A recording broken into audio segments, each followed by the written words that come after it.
Halo, selamat siang. Assalamualaikum warahmatullahi wabarakatuh. Yang saya hormati warga Dusun Ngentak, Desa Wonorejo. Yang saya hormati dosen pembimbing lapangan, dan yang saya sayangi teman-teman semua. Perkenalkan, nama saya Aptania Dewi Aristawati, dan di sini saya akan mempresentasikan terkait kesehatan gigi dan mulut pada keluarga.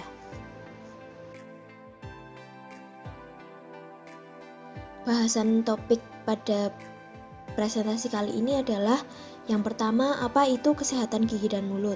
Yang kedua, bagaimana jenis gigi dan periodisasinya? Yang ketiga, apa saja penyakit dan gangguan kesehatan gigi dan mulut? Yang keempat, faktor apa saja yang mempengaruhi gigi dan mulut? Dan yang terakhir, bagaimana cara agar menjaga gigi tetap sehat? Topik yang pertama adalah apa itu kesehatan gigi dan mulut? Menurut Peraturan Menteri Tahun 2015 nomor 89 tentang upaya kesehatan gigi dan mulut. Kesehatan gigi dan mulut adalah keadaan sehat dari jaringan keras dan jaringan lunak gigi serta unsur-unsur yang berhubungan dalam rongga mulut yang memungkinkan individu makan, berbicara, dan berinteraksi sosial tanpa disfungsi, gangguan estetik dan ketidaknyamanan karena adanya penyakit, penyimpangan oklusi, dan kehilangan gigi sehingga mampu hidup produktif secara sosial dan ekonomi. Bahasan selanjutnya adalah jenis gigi dan periodisasi gigi. Apa itu jenis-jenis gigi? Yang pertama, jenis gigi dibagi menjadi dua, yaitu gigi susu dan gigi permanen. Gigi susu adalah gigi yang mulai tumbuh pada saat bayi lahir dan berlanjut pada masa kanak-kanak, yang selanjutnya tanggal dan diganti oleh gigi permanen. Sedangkan gigi permanen adalah gigi pengganti gigi susu atau gigi desidui yang terdapat pada anak-anak dan orang dewasa. Apa itu periodisasi gigi? Periodisasi gigi dibagi menjadi 3 macam. Yang pertama, periode gigi susu. Periode gigi susu terjadi saat seorang individu berumur 6 bulan sampai 6 tahun. Lalu dilanjutkan dengan periode gigi bercampur, yaitu pada saat individu menginjak umur 6 tahun sampai 12 tahun. Lalu yang terakhir, periode gigi permanen, saat individu menginjak umur lebih dari 12 tahun. Bahasan selanjutnya adalah penyakit dan gangguan kesehatan gigi dan mulut. Apa saja penyakit dan gangguan kesehatan gigi dan mulut? Yang pertama adalah karies. Menurut hasil Riskesdas atau Riset Kesehatan Dasar tahun 2018 yang dilakukan oleh Kementerian Kesehatan, menyatakan bahwa proporsi terbesar masalah gigi di Indonesia adalah gigi rusak berlubang atau sakit sekitar 45,3%. Nah, proses gigi berlubang apa saja? Yang pertama, gigi berlubang dapat terjadi apabila rongga mulut penuh dengan bakteri dan sisa makanan. Bakteri dapat tumbuh subur, berkelompok, dan melekat erat pada gigi sebagai lapisan yang lengket dan tidak berwarna disebut plak. Lalu, karbohidrat dari sisa makanan, terutama makanan manis dan lengket yang menempel pada gigi akan dirubah oleh bakteri dalam plak menjadi asam. Nah, asam inilah yang dapat mengikis lapisan email gigi atau lapisan terluar gigi sehingga menjadi keropos dan berlubang. Lalu gangguan pada gusi atau periodontal. Nah, gangguan pada gusi ini merupakan penyebab utama kehilangan gigi pada orang dewasa. Gangguan ini diawali oleh gingivitis ataupun peradangan pada gusi akibat plak yang jika tidak diobati akan menjadi periodontitis. Infeksi pada gusi yang akan menghancurkan gigi dan jaringan sekitarnya. Periodontal dapat berdampak serius pada kehidupan sehari-hari seperti kesulitan dalam mengunyah, berbicara, dan kehilangan gigi. Topik selanjutnya adalah kanker. Kanker mulut merupakan salah satu dari 10 jenis kanker yang paling banyak menyerang manusia. Kanker mulut menyerang bagian mulut secara signifikan atau terdapat di bibir, gusi, lidah, kerongkongan, bagian dalam pipi, langit-langit mulut, dan bagian bawah mulut. Kanker mulut dapat mengancam nyawa jika tidak segera ditangani. Oleh karena itu, penyebab utama dari kanker ini umumnya adalah konsumsi rokok dan alkohol. Topik selanjutnya adalah faktor yang mempengaruhi kesehatan gigi dan mulut. Ada beberapa macam. Yang pertama adalah konsumsi gula. Nah, konsumsi gula ini di mana apabila kita konsumsi makanan dan minuman yang mengandung gula secara berlebihan dapat memicu terjadinya penyakit dan gangguan kesehatan pada gigi dan mulut.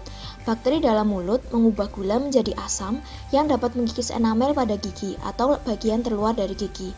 Semakin tinggi tingkat konsumsi gula dalam individu dalam sehari, maka semakin tinggi pula resiko untuk mengalami karies gigi ataupun gigi berlubang. Yang kedua adalah faktor merokok. Nah, faktor merokok ini meningkatkan resiko terjadinya penyakit pada gusi dan kanker mulut. Selain itu, merokok juga dapat menyebabkan noda pada gigi atau stain, nafas berbau tidak sedap, kehilangan gigi permanen, dan kehilangan sensitivitas pada indera perasa dan indera penciuman. Faktor selanjutnya adalah konsumsi alkohol. Alkohol dapat mengiritasi mulut dan kerongkongan. Sel yang mengalami iritasi akan berupaya memperbaiki diri sendiri dan dapat membuat terjadinya perubahan DNA yang menjadi awal dari terjadinya kanker mulut. Konsumsi alkohol bersamaan dengan konsumsi rokok beresiko lebih tinggi untuk menyebabkan kanker mulut dan kerongkongan dibandingkan dengan hanya mengkonsumsi alkohol atau rokok saja.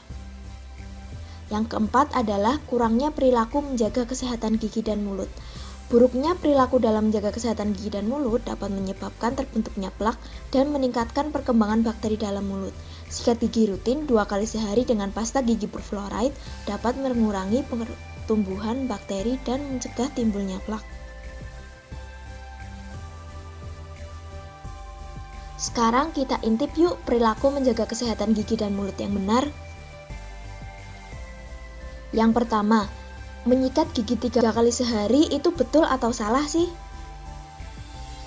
Nah, sebenarnya perilaku untuk menjaga kesehatan gigi dan mulut seperti menyikat gigi bagi individu itu paling wajib dan paling perlu dan biasanya dilakukan 2 kali sehari, yaitu pagi hari setelah makan dan malam hari sebelum tidur. Lalu lanjut ke pertanyaan kedua. Menggunakan pasta gigi yang mengandung herbal, betul atau salah? Sebenarnya yang perlu kita perhatikan dari penggunaan pasta gigi adalah pasta gigi yang mengandung fluoride.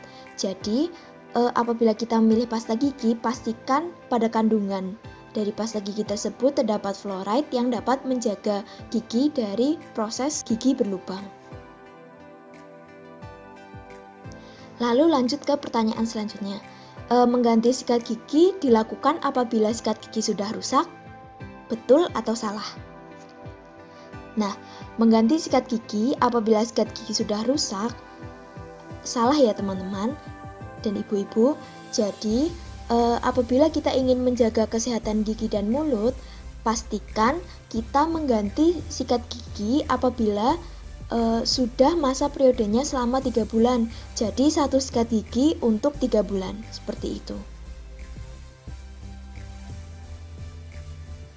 Lalu untuk bahasan yang terakhir tentang perilaku menjaga kesehatan gigi dan mulut, periksa ke dokter gigi di saat apa nih jawaban dari ibu-ibu dan teman-teman. Nah, untuk periksa ke dokter gigi ini jangan sampai ya kita memeriksakan diri apabila hanya gigi sakit.